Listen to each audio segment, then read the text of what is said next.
Perkenalkan, saya Genovianti dengan NIM C0D022029, mata kuliah Akuntansi Perpajakan, dosen pengampu Dr. Wirmi Eka Putra SEMSI, judul PPT Konsep Persediaan dalam Akuntansi Perpajakan. Oke, materi yang pertama yaitu pengertian persediaan menurut PSAK Revisi 2008 digunakan untuk menyatakan aset yang 1. Tersedia untuk dijual dalam kegiatan usaha normal. 2. Dalam proses produksi atau dalam perjalanan. 3. Dalam bentuk bahan atau perlengkapan untuk digunakan dalam proses produksi atau pemberian jasa. Materi yang berikutnya pengukuran persediaan. Yang pertama itu ada biaya pembelian. Biaya pembelian meliputi harga beli, biaya impor, pajak lainnya, kecuali yang kemudian dapat ditagih kembali oleh entitas kepada otoritas pajak. Biaya pengangkutan, biaya pengenaan, dan biaya lainnya yang secara langsung dapat diatribusikan pada perolehan barang jadi, bahan dan jasa. Yang kedua, biaya konversi. Biaya konversi persediaan meliputi biaya yang secara langsung terkait dengan unit yang diproduksi, contoh, biaya tenaga kerja langsung termasuk juga alokasi sistematis overhead produksi tetap, dan variabel yang timbul dalam mengkonversi bahan menjadi barang jadi. Yang ketiga, biaya-biaya lain. Biaya-biaya lain hanya dibebankan sebagai biaya persediaan sepanjang timbul agar persediaan berada dalam kondisi dan lokasi saat ini. Materi yang berikutnya itu pengakuan sebagai beban. Nilai tercatat persediaan harus diakui sebagai beban pada saat persediaan dijual dan pada periode diakuinya pendapatan atas penjualan tersebut. Demikian bila terjadi penurunan nilai di bawah biaya menjadi nilai realisasi neto, seluruh kerugian persediaan tersebut diakui sebagai beban pada periode terjadinya penurunan atau kerugian tersebut.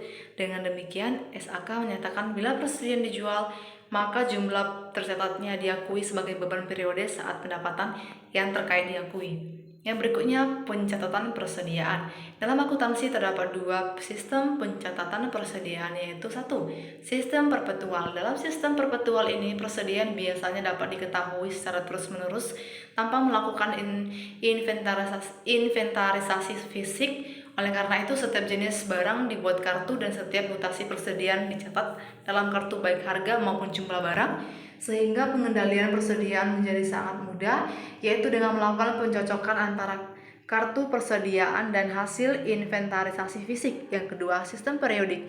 Dalam sistem periodik, persediaan dihitung dengan melakukan inventarisasi pada akhir periode. Hasil perhitungan tersebut dipakai untuk menghitung harga pokok penjualan. Pada sistem periodik terdapat setiap mutasi persediaan tidak dibuatkan pencatatan dan perhitungan persediaannya seperti telah disebutkan dan tetap dilakukan pengendalian persediaan. Materi yang berikutnya itu penetapan persediaan dan pelaporan dalam laporan keuangan.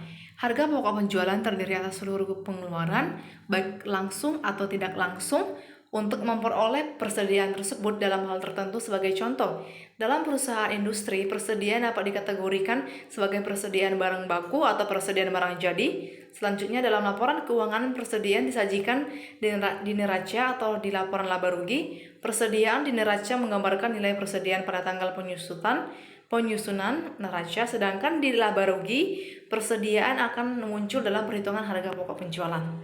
Oke, materi berikutnya metode penilaian persediaan. 1. Berdasarkan harga perolehan. Penetapan besarnya nilai persediaan akhir atau harga pokok penjualan dapat menggunakan metode yang pertama ya, A. Metode identifikasi khusus. Metode ini berasumsi bahwa arus barang harus sama dengan arus biaya, sehingga setiap kelompok barang diberi identifikasi dan dibuat kartu. Yang B. Metode masuk pertama, keluar pertama. Metode ini mendasarkan pada asumsi bahwa barang yang masuk pertama akan dikeluarkan pertama. Yang D. Metode rata-rata. Dengan metode rata-rata, pembebanan ke harga pokok untuk barang yang dijual atau untuk persediaan akhir menggunakan harga rata-rata. Yang kedua, berdasarkan estimasi. Penetapan besarnya nilai persediaan akhir dapat dilakukan dengan mendasarkan estimasi pada A. Metode laba kotor.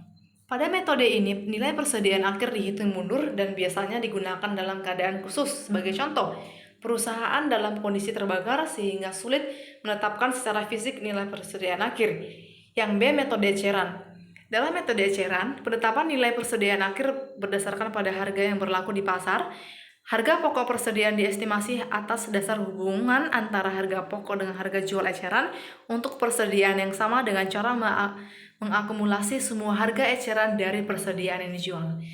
Yang berikutnya metode penilaian lainnya. Yang A, harga terendah antara harga perolehan dan harga pasar. Kenyataan yang ada di perusahaan bahwa persediaan barang di gudang secara fisik mengalami kerusakan sehingga manfaatnya tidak lagi sepadan dengan harga pokok atau akibat lainnya seperti perubahan tingkat harga. Yang B, nilai jual.